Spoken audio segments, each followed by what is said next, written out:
And so we do know what we're going to get basically, but what we're doing, which is a little different than, say, creating a painting or a clay pot, is we're welding glass that's 2,000 degrees and it's very heavy on the end of a 5-foot pipe, and we're harnessing that energy and that hot molten media, you know, making it respond to our will with our bare hands, wet newspaper, on the 2,000 degree surface. So more or less we have to have our design ready to go. We have to have things planned out. We know seconds make a difference, and we're not only making the piece, we're counting, we're timing, we're listening for the pitch of the glass when we ding it on the metal table that we have our design on. We've just been waiting for that piece in the middle of the process, that design, because no time to design at that point.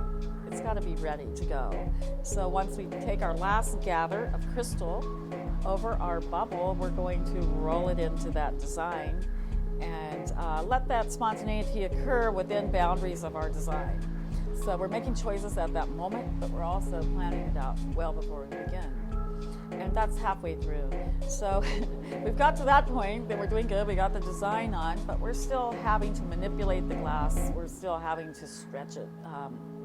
Gravity is everything. Fine little things that you do to the glass make a huge difference, and if you do make a mistake, then you spend a lot of time correcting, and hopefully the piece will come out. But mainly it's a lot of careful action as well as spontaneous choices within a set boundary.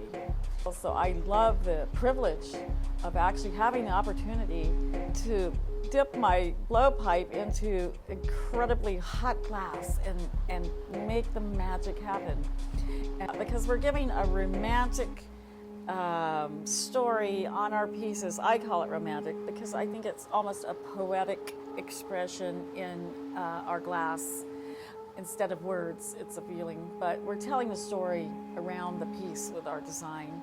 And a lot of it has the metallics, and the colors tend to line up and have a feeling of Gustav Klimt. So it's that flavor, it's that poetic story. I say all of Midsummer Night's Dream is in our work because we do work abstract, then the viewer is allowed to participate in the imagery as well, trying to discover what he or she thinks of it too, and allows that story to continue around the piece, but also to stay alive without quite putting your finger on it. So if we do that, then we've done a good job.